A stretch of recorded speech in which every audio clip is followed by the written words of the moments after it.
السلام علیکم ورحمۃ اللہ وبرکاتہ۔ الحمد للہ وکفیٰ وسلام علی عبادہ الذین اصطفیٰ والتقى والعفاف والغنى۔ قال اللہ تبارک وتعالی فی القرآن المجید والفرقان الحمید۔ فأعوذ باللہ من الشیطان الرجیم،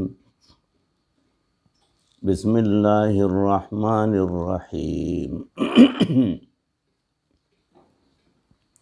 وَقَيَّضْنَا لَهُمْ قُرَنَاءَ فَزَيَّنُوا لَهُم مَا بَيْنَ أَيْدِيهِمْ وَمَا خَلْفَهُمْ وَحَقَّ عَلَيْهِمُ الْقَوْلُ فِي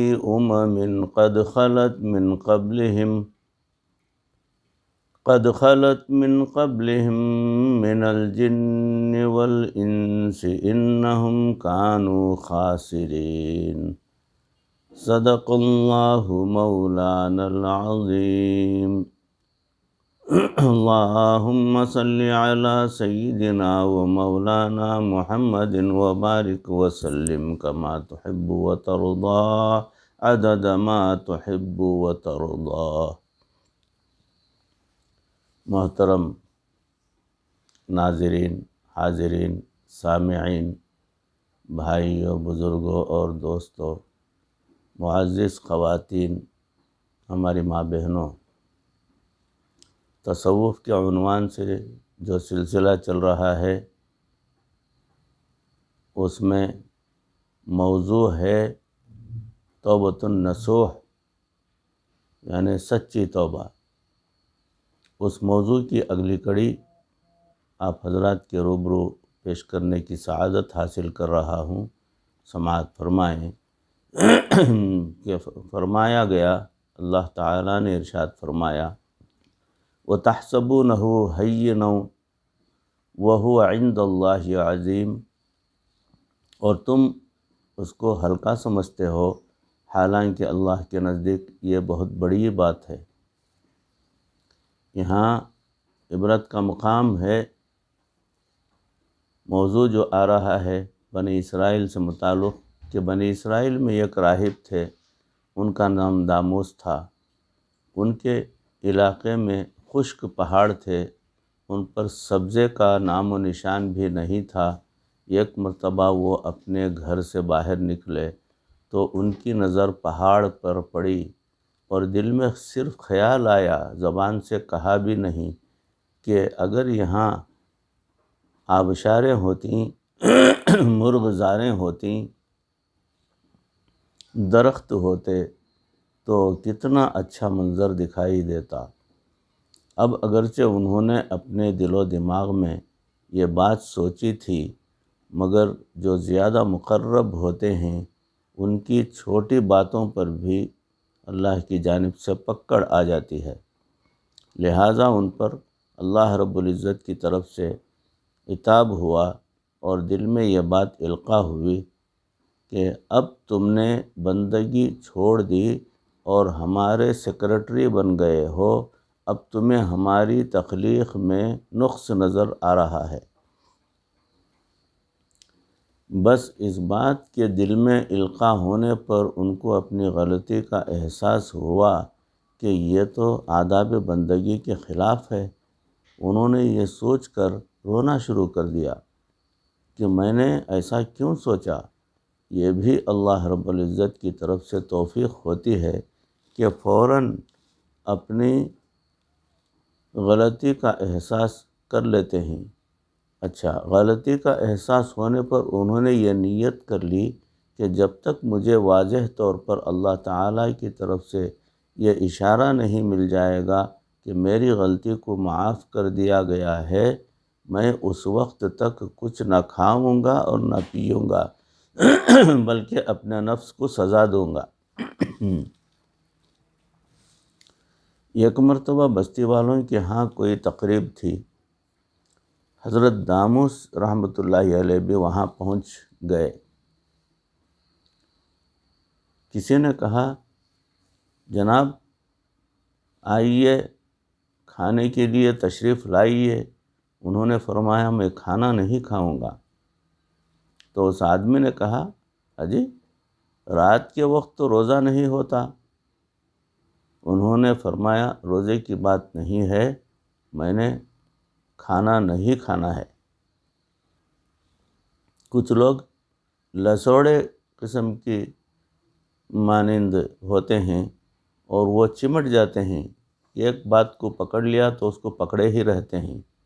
وہ اگلے بندے کی مجبوری کو سمجھنے کے بجائے اپنے مقصد کو پورا کرنے کی کوشش کرتے ہیں۔ لہٰذا ان میں سے کچھ بندوں نے کہا نہیں حضرت آپ ضرور تشریف لائیں۔ اب ادھر سے اصرار اور ادھر سے انکار، بالآخر ان میں سے کسی ایک نے کہا جناب آپ یہ تو بتائیں کہ آپ نے کھانا پینا بند کیوں کیا ہے؟ تو اب انہوں نے صاف صاف بات بتا دی اور کہا کہ میں نے اسی وجہ سے کھانا پینا چھوڑ دیا ہے۔ وہ عوام الناس تھے، وہ اس بات کو کیسے سمجھ سکتے تھے؟ لہٰذا وہ ہنس کر کہنے لگے بھلا یہ بھی کوئی بات ہے؟ حتیٰ کہ ان سب نے مل کر کہا جناب آپ ایسا کیجئے، آپ کے اس گناہ پر جو عذاب ہوگا وہ ہم سب مل کر تقسیم کر لیں گے، آپ کھانا تو کھائیں۔ جیسے ہی انہوں نے یہ الفاظ کہے تو داموس رحمۃ اللہ علیہ کے دل میں فوراً الہام ہوا کہ اے میرے پیارے، یہ لوگ عذاب کو اتنا ہلکا سمجھ رہے ہیں، لہٰذا آپ اس بستی کو فوراً چھوڑ دیجئے، ان سب کو ابھی ہلاک کر دیا جائے گا۔ اللہ اکبر۔ تو یوں ہوا کہ حضرت داموس رحمۃ اللہ علیہ فوراً وہاں سے نکلے اور بستی سے ہی باہر نکل گئے، اور یہ جو بندے جنہوں نے کہا تھا کہ ہم جو ہے اس عذاب کو آپس میں بانٹ لیں گے، تو اس کا پروردگار نے ایسا کیا کہ وہ پکڑ میں آ گئے۔ جب انسان کسی گناہ کو ہلکا سمجھنا شروع کر دے تو یہ بڑی خطرے کی بات ہوتی ہے۔ بلکہ مشائخ نے کہا کہ جس گناہ کو لوگ ہلکا سمجھیں وہ اللہ کے ہاں بڑا ہوتا ہے۔ ابن قیم رحمۃ اللہ علیہ فرماتے تھے کہ اے دوست یہ نہ دیکھنا کہ گناہ چھوٹا ہے یا بڑا، بلکہ اس ذات کی عظمت کو سامنے رکھنا جس کی تم نافرمانی کر رہے ہو۔ ایک بزرگ فرماتے تھے کہ اللہ رب العزت نے میرے دل میں القاء فرمایا کہ میرے بندوں سے کہہ دو کہ یہ گناہ کرتے وقت باقی مخلوق سے پردہ تو کر لیتے ہیں اور ان تمام دروازوں کو بند کر لیتے ہیں جن سے مخلوق دیکھتی ہے، لیکن اس دروازے کو بند نہیں کرتے جس سے میں پروردگار ان کو دیکھ رہا ہوتا ہوں۔ کیا اپنی طرف دیکھنے والوں میں سے یہ سب سے کم درجے کا مجھے سمجھتے ہیں؟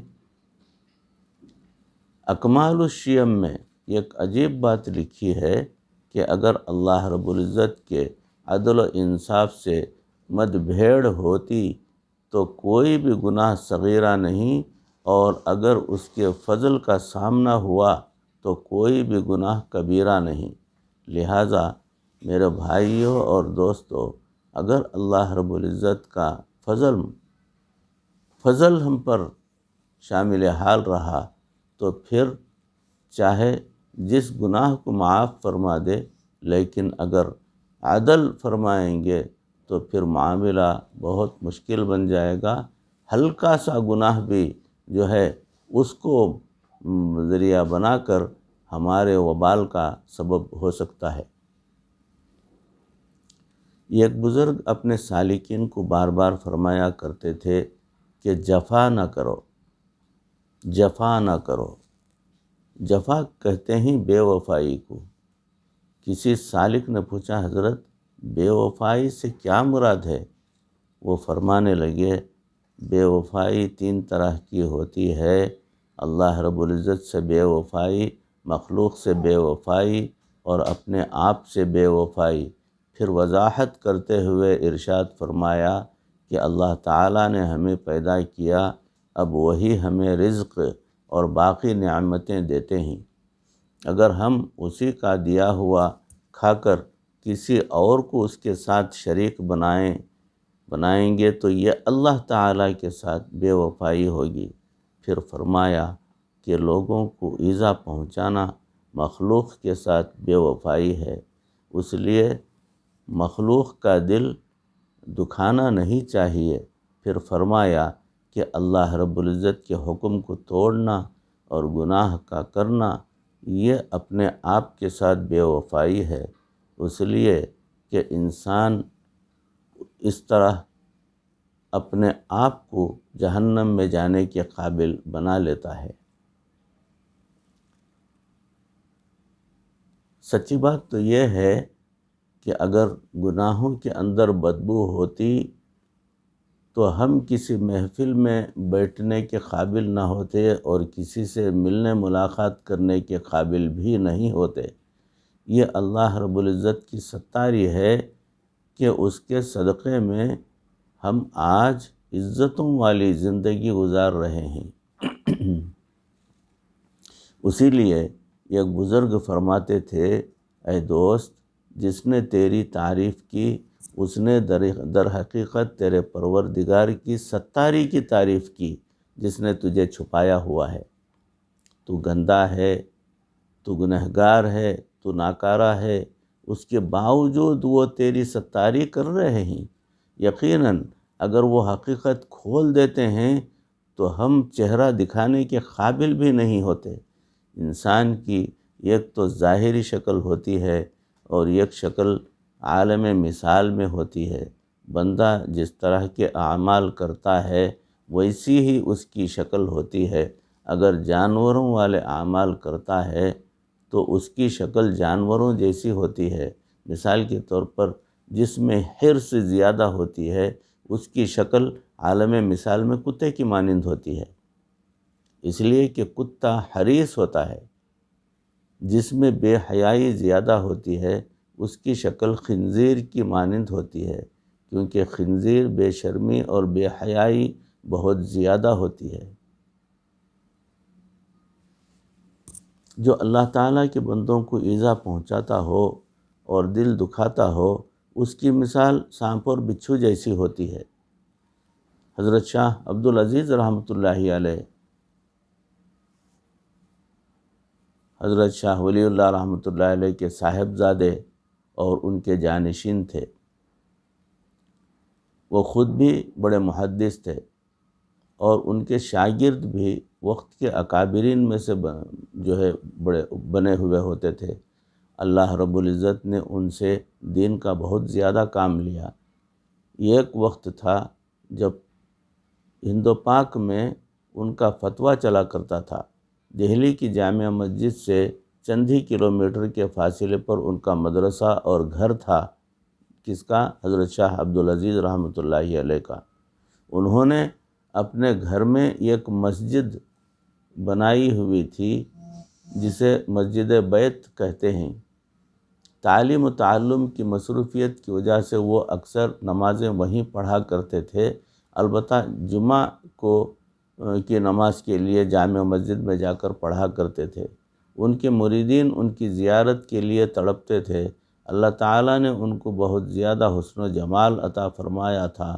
ان کا چہرہ ایسا منور تھا کہ لوگ دیکھنے کو ترسا کرتے تھے۔ عام دنوں میں ان کی تعلیمی مصروفیت کی وجہ سے ان سے ملاقات نہیں ہو سکتی تھی، البتہ جب وہ جمعہ کی نماز کے لیے جاتے تو اس وقت لوگ راستوں میں کھڑے ہو کر ان کا دیدار کیا کرتے تھے۔ ان کے خادم کا نام فصیح الدین تھا، وہ حضرت کو جمعہ پڑھانے کے لیے جایا کرتے تھے۔ پھر ایک وقت ایسا آیا کہ جب حضرت شاہ صاحب رحمۃ اللہ علیہ جمعہ کی نماز پڑھنے بازار جاتے تو بازار سے گزرتے ہوئے اپنے چہرے کے اوپر گھونگھٹ کی طرح رومال ڈال لیتے تھے اب دیکھنے والوں کو چہرہ بھی نظر نہیں آتا تھا۔ اب لوگ ان کے خادم سے کہتے کہ جی ہم تو دیدار سے بھی محروم ہو جاتے ہیں، خادم اگر پرانے ہوں تو پھر بعض اوقات بے تکلفی بھی ہو جاتی ہے۔ چنانچہ ایک دن فصیح الدین نے موقع پا کر عرض کیا، حضرت سارا ہفتہ تو لوگ ویسے ہی انتظار میں رہتے ہیں، اور جب آپ جمعہ کے لیے جاتے ہیں تو چہرے پر رومال ڈال لیتے ہیں، تو اس کی وجہ سے لوگ آپ کے چہرے کی دیدار سے محروم ہو جاتے ہیں۔ حضرت بھی چل رہے تھے اور وہ بھی ساتھ ساتھ چل رہے تھے۔ جب انہوں نے بات کی تو حضرت شاہ عبدالعزیز رحمۃ اللہ علیہ نے اپنا رومال اتار کر فصیح الدین کے سر پر رکھ دیا۔ تھوڑی سی دیر کے بعد وہ غش کھا کر گر پڑے۔ لوگوں نے ان کو زمین سے اٹھایا اور جب ہوش آیا تو پوچھنے والے نے پوچھا کہ جناب آپ کے ساتھ کیا بنا؟ وہ کہنے لگے کہ جیسے ہی شاہ صاحب رحمۃ اللہ علیہ نے اپنا رومال چہرے سے اٹھا کر میرے سر پر ڈال دیا تھا تو مجھے بھرے بازار کے اندر انسان تو کچھ نظر آ رہے تھے، لیکن کتے، بلی، خنزیر اور زیادہ چلتے پھرتے کیڑے مکوڑے، بچھو، سانپ یہی نظر آ رہے تھے۔ ان کے اندر کی شکلیں اس کو کشف کی صورت میں نظر آئیں۔ یہ تو اللہ رب العزت کا احسان اور کرم ہے کہ اس پروردگار نے گناہوں میں بدبو نہیں بنائی، اور جس کی وجہ سے آج ہم آرام سے محفلوں میں بیٹھ کر زندگی گزار رہے ہیں، اور ہمارے گناہوں کی وجہ سے اگر ہمارے مثالی شکل و صورت کو حقیقت میں بدل دیتے پروردگار تو ہمارے چہرے بھی جانوروں جیسے ہو جاتے، خنزیروں جیسے ہو جاتے، کتے بلی جیسے ہو جاتے، سانپ اور بچھو جیسے ہو جاتے۔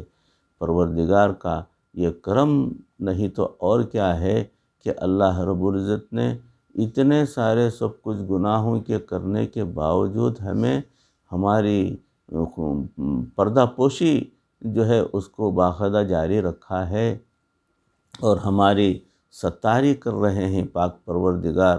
یہ ہم پر کرم نہیں تو اور کیا ہے، یہ اللہ رب العزت کی عنایت نہیں تو اور کیا ہے۔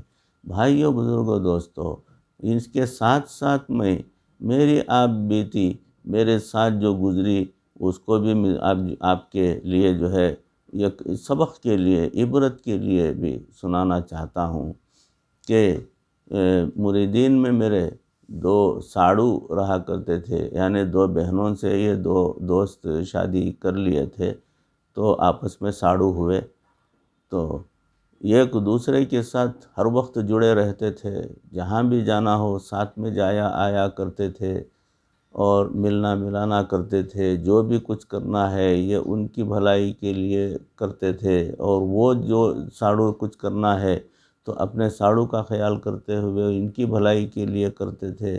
آپس میں میل ملاپ محبت بہت زیادہ۔ اتفاق سے ساڑو بیمار ہو گئے، ایک ساڑو، اور ان کا انتقال ہو گیا۔ جیسے ہی انتقال ہوا بس کچھ عرصہ وہ آپس میں غم اور فکر کے ساتھ گھر کے اندر انہوں نے وہ گزارا۔ وہ کچھ عرصہ ہی گزرا تھا، مہینہ 1.5 مہینہ بھی نہیں گزرا تھا، بس دوسرے ساڑو کی زندگی حسب معمول ہو گئی۔ وہی ہنسنا کھیلنا، کھانا پینا، سارا سب کچھ بھول گئے کہ میرا ایک ہم زلف تھا جو ہمارے ساتھ رہا کرتا تھا، ہمارے ساتھ ملا کرتا تھا، آج وہ ہمارے درمیان نہیں ہے۔ تو اس کا انہوں نے کوئی سبق، کوئی عبرت حاصل نہیں کی، اور اپنی زندگی کو جس طرح پہلے تھی اسی طرح سے جاری رکھا۔ یہ ہماری شقاوت ہے، شقی القلب جو ہوتے ہیں یہ علامت ہے۔ اللہ اس کے ساتھ ایک واقعہ ہماری سبق اور عبرت کے لیے بھی میں سنا دیتا ہوں، اکثر لوگوں کو ان کی اصلاح کے لیے بھی سناتا رہتا ہوں، کہ موسیٰ علیہ السلام کے دور میں جو ہے ایک معذور آدمی آیا، آ کر حضرت موسیٰ علیہ السلام سے سنایا کہ اے موسیٰ، میں بہت معذور ہوں، اپاہج ہوں، کمزور ہوں، اور اس کی وجہ سے میں جو ہے کچھ روزی نہیں کر سکتا، اور کم از کم لوگوں کے پاس کچھ بھیک مانگ کر ہی اپنی زندگی گزار لوں، تو اس لیے لوگوں کے پاس جانے کے لیے میری صحت بھی اجازت نہیں دیتی، اور میں جا نہیں سکتا لوگوں کے پاس، اور میں اکثر بھوکا رہا کرتا ہوں، کوئی کچھ دے دیا تو کھا لیتا ہوں، ورنہ نہیں۔ تم جا رہے ہو طور پر اللہ رب العزت کے سے بات چیت کے لیے، ملاقات کے لیے، تو پروردگار کے پاس میرا جو ہے معذورہ بھی وہ پیش کر دینا۔ انہوں نے کہا کہ ٹھیک ہے، میں اللہ رب العزت کی بارگاہ میں سنا دیتا ہوں۔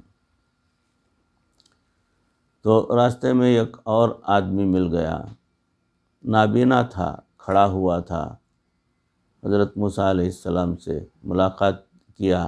اے موسیٰ، لگتا ہے تم اللہ رب العزت سے ہم کلامی کے لیے جا رہے ہو طور پر۔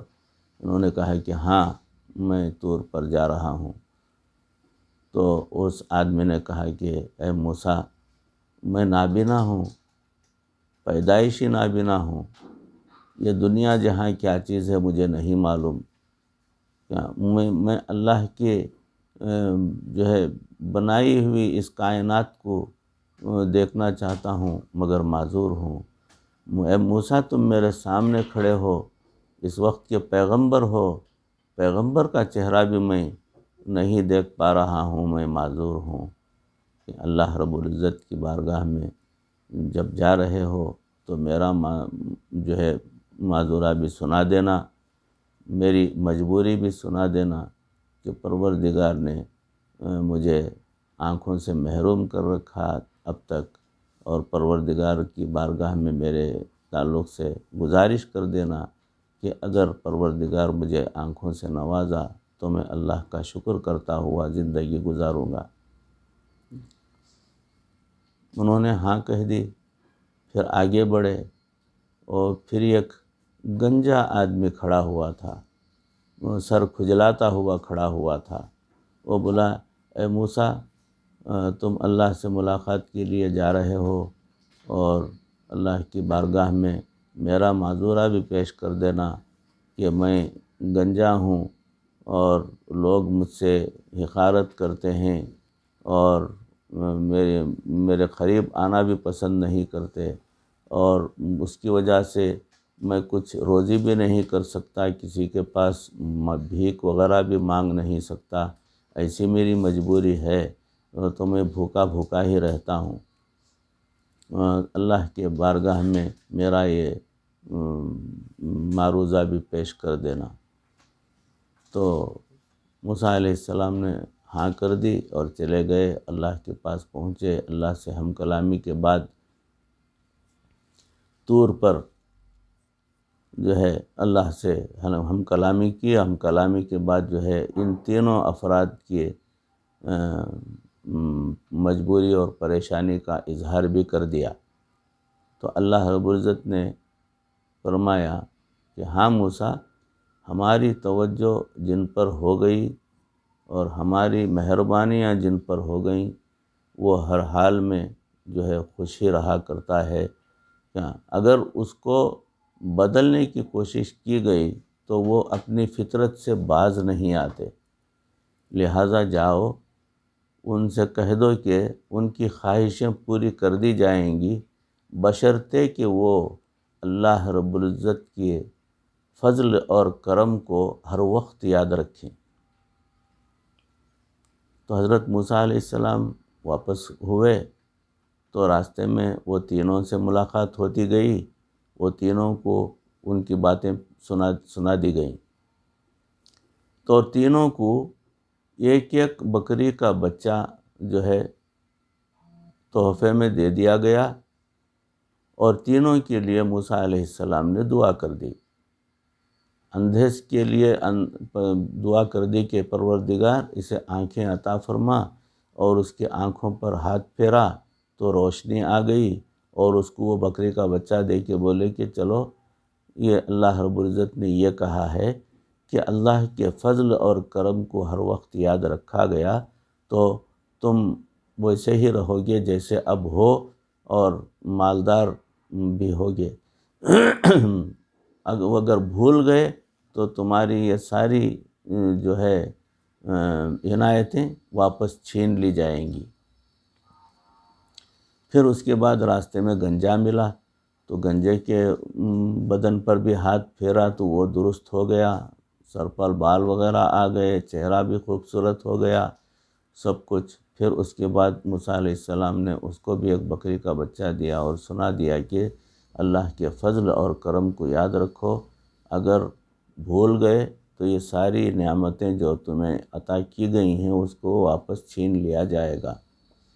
پھر راستے میں وہ اپاہج معذور جو ہے اس سے ملاقات ہوئی، اس کے بدن پر ہاتھ پھیرا تو وہ بھی صحت مند تندرست ہو گیا، اور اس کو بھی بکری کا بچہ دیا گیا اور کہا کہ جو نعمتیں تم کو دی گئی ہیں اس کو یاد رکھو، اللہ کا فضل اور کرم ہر وقت یاد رکھو، اگر بھول جاؤ گے تو وہ نعمتیں تم سے چھن جائیں گی۔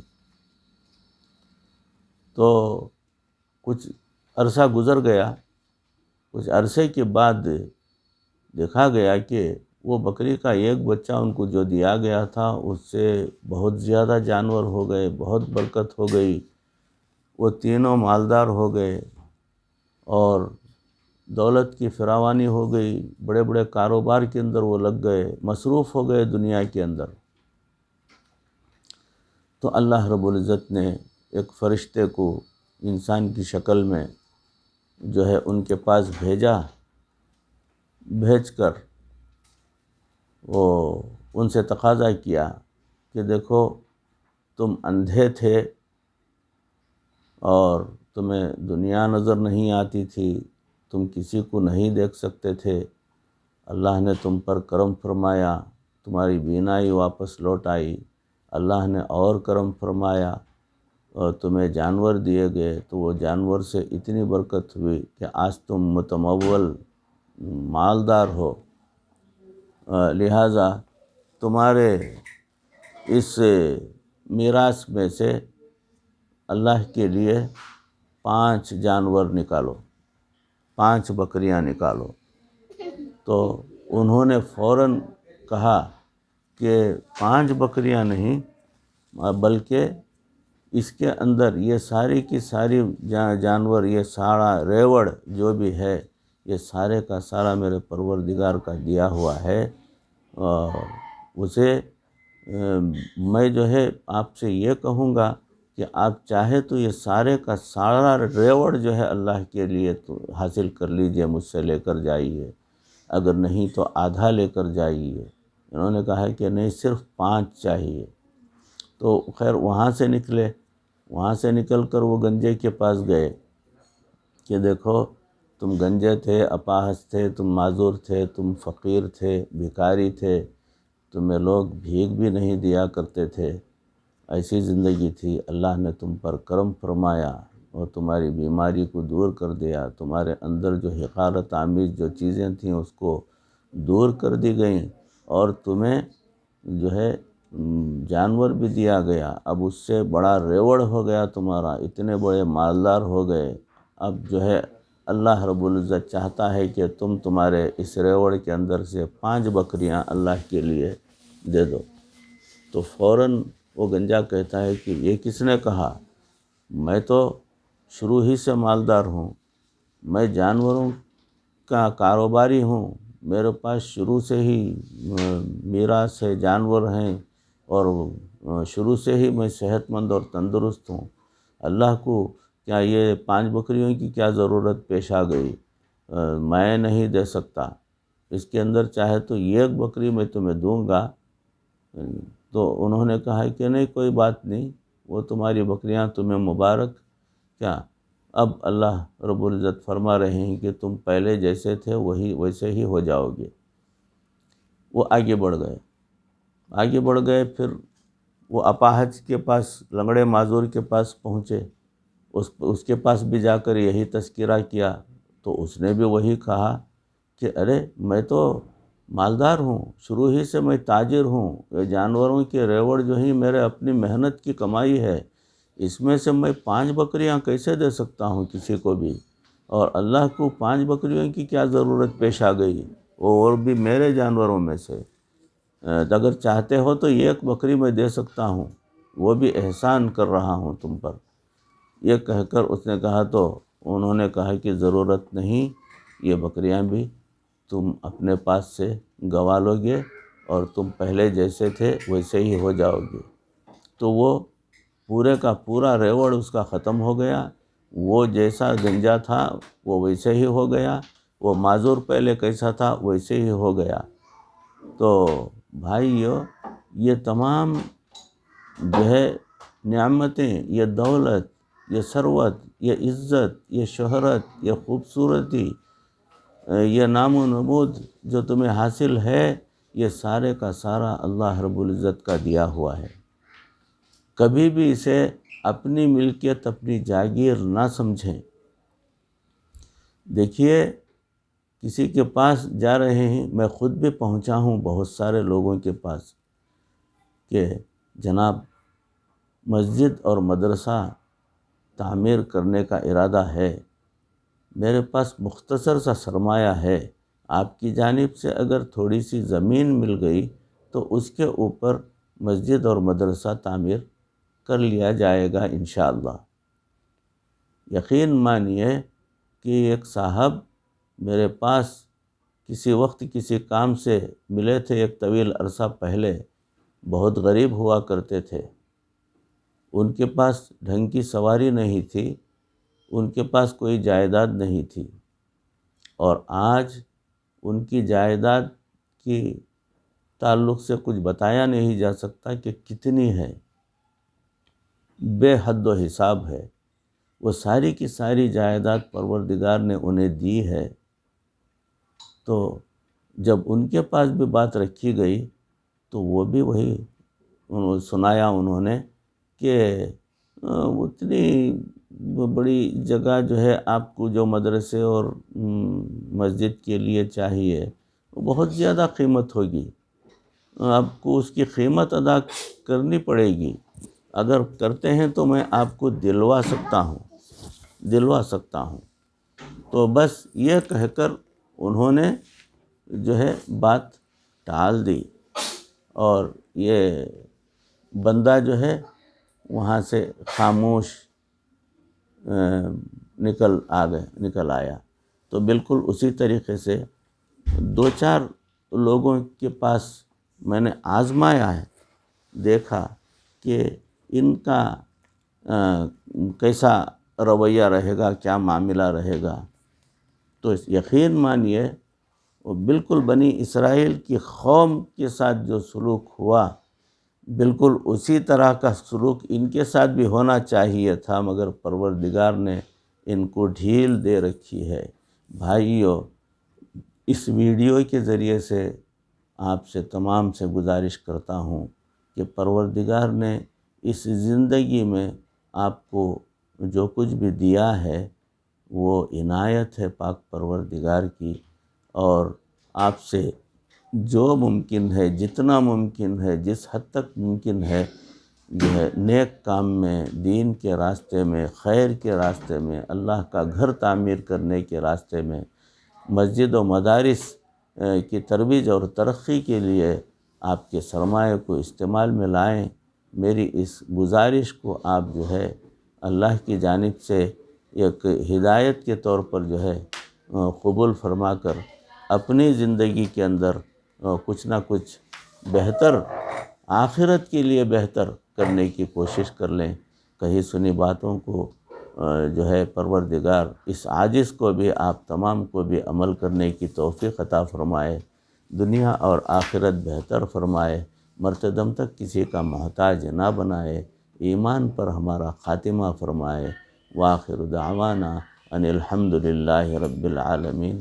السلام علیکم ورحمۃ اللہ وبرکاتہ۔